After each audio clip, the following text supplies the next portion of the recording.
I go on I-24 from time to time. It's at times can be an awkward experience because of, well, not all of them. I mean, David Schuster isn't there anymore, but a lot of the anchors there have they have such an extreme far right Israel bias that, I mean, I remember one time an opening package for a segment before I came on to do my hit, I had to say to the host, like, you're going to need to do less bias opening packages before I come on. Like, that's ridiculous. And so kudos to Emily Mayer of If Not Now, which is if I understand, I think believe is a Jewish pressure group that fights against the Israeli occupation. And here she was talking about young Jewish voters are tired of the position that says you support Israel as a sovereign nation state, literally doing whatever it wants, anytime, anywhere, any place, in a country that administers so many human rights abuses. I represent a base of American Jews and the base of the Democratic Party who are calling on Democratic leaders to reject AIPAC and actually take meaningful action towards ending Israel's military occupation that deprives Palestinians of civil, political, and human rights. You know, I think it's clear that this generation of young American Jews knows that violating the rights of humans and children is wrong, whether it's at the border or whether it's taking kids out of bed in the middle of the night in the West Bank. And we're calling on our political leaders to actually represent that view. We're tired of the blank check that the Democratic Party has given to the Israeli government to continue the status quo in Israel, to continue dispossessing Palestinians of their land and of their lives. And I think, you know, we're ready as American Jews to stop ceding the territory and the arena of the political moment to an establishment that doesn't represent us or our views. Okay. And so we're asking politicians to actually take responsibility for this issue and put forward bold new solutions to end what is this injustice. That's very well put. Of course, this is an issue with the presidential candidates where obviously, and he certainly doesn't have a perfect record on this, none of them do, although Bernie Sanders did, as part of his, in the 1980s and supporting Jesse Jackson, acknowledge Palestinian human rights at a time when there was not even that saying that the Palestinians and that the Israelis should negotiate with the PLO was actually a controversial position, even though it would become mainstream in the 90s and ultimately lead to the failed and discredited peace process. Bernie's infinitely far ahead in terms of just saying that, in fact, the United States should follow through on its actual policy of opposing the occupation, at least until Trump. And in terms of centering, he's spoken clearly on the humanity of Palestinians. He's objected to the atrocities, example of the Israeli murder of the Palestinian protesters at the Gaza protests, as an example.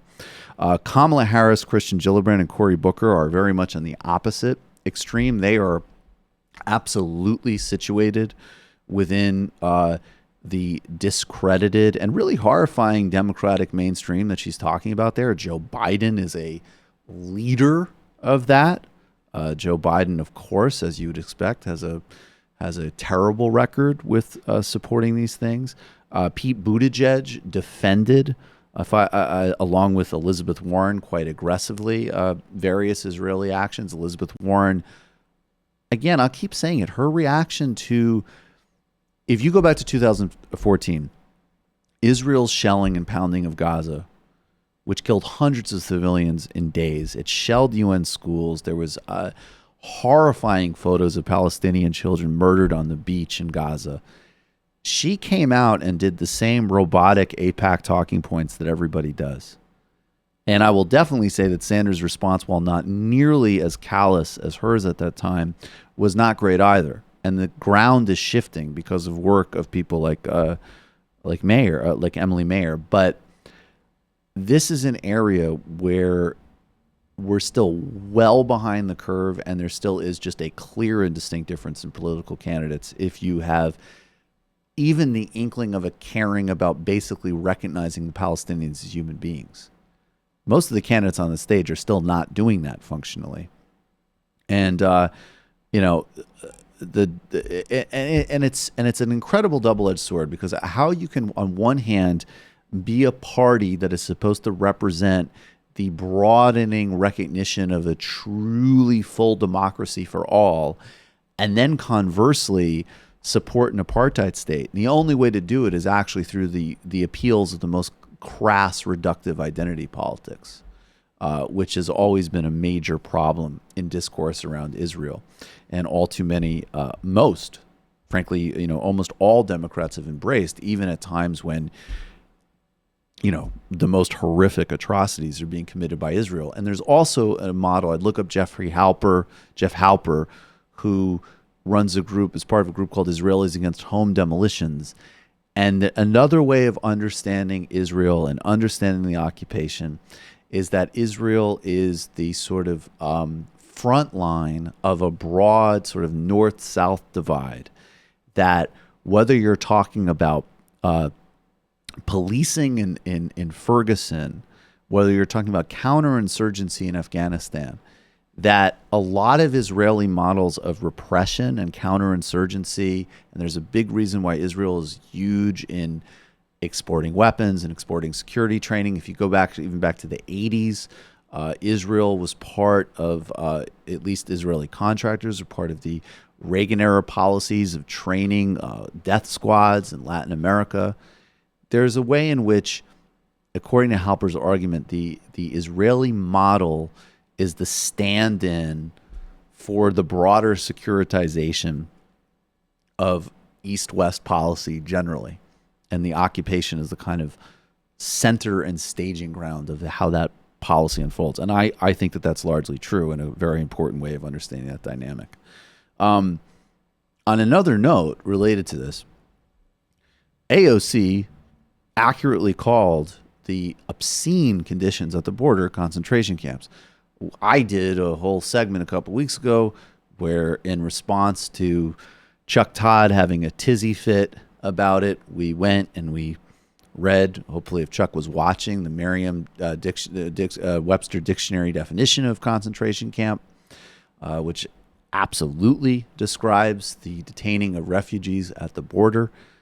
Even before we get to the atrocities that are being committed by ICE and immigration enforcement officers that Ayanna Pressley and Rashida Tlaib and AOC and really only a couple of others are bravely fighting against.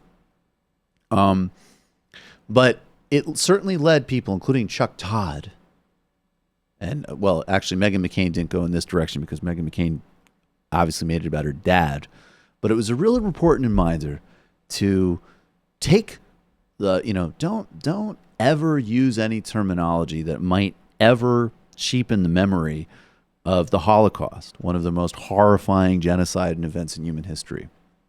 Well, while I will defend the proper use of the word concentration camps to describe the Trump administration's concentration camps, I will say that I do think we should honor the legacy and not forget that history and not cheapen it in any way, shape, and form, which is why I have a little bit of a bone to pick with Israel's new incoming education minister, Rafi Peretz, who said in a July 1st meeting of the Israeli cabinet, and I'm quoting now from Axios, that the rate of intermarriage among U.S. Jews is, quote unquote, like a second Holocaust. Need like a sonic boom sound effect for that. How hot that take is. Quite similar to there was a time when 6 million people were literally gassed to death by the German government. And so that was one thing. And now another is Sheila Bromowitz. My niece, she married an Italian guy. So this is, she married, which is like the Holocaust.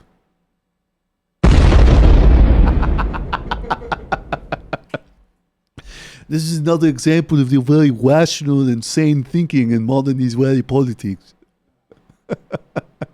I'm so glad that Haim Sabin essentially directs Israeli policy for Brookings Institution and the Democratic Party.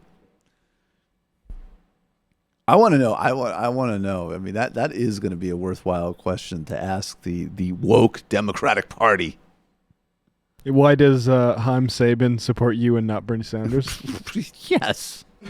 Why does he explicitly say Haim Sabin, billionaire from Mighty Morphin Power Rangers, funder of AIPAC and the Democratic Party, and a guy who is again, quite similar to Sheldon Adelson in terms of it's not a question of defending Jewish humanity and dignity. It's a question of defending Israeli apartheid and killing and discrimination.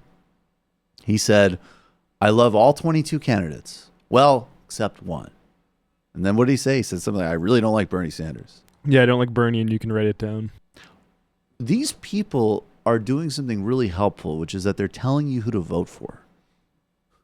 You know, there was a piece in Fortune that came out the other day that said, like, Wall Street's starting to feel okay with Elizabeth Warren. The pieces used to say nobody except Sanders and Warren. Now they're saying not Sanders.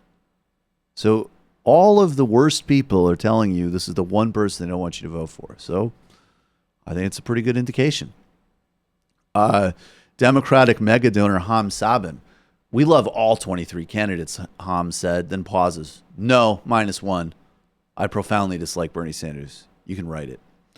And why wouldn't he?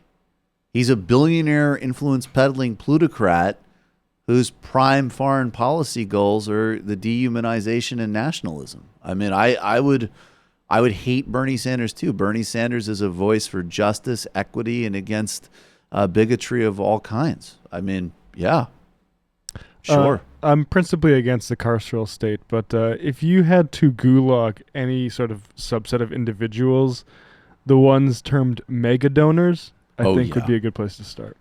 Oh, yeah. And we can even have different conditions. I'd put Tom Steyer in a more Swedish type Give him a place. PlayStation, yeah. Yeah. Tom Steyer can play Fortnite. Tom, less nice conditions. Maybe he could go to some like IDF thing. Get a little bit of a broader sense of reality.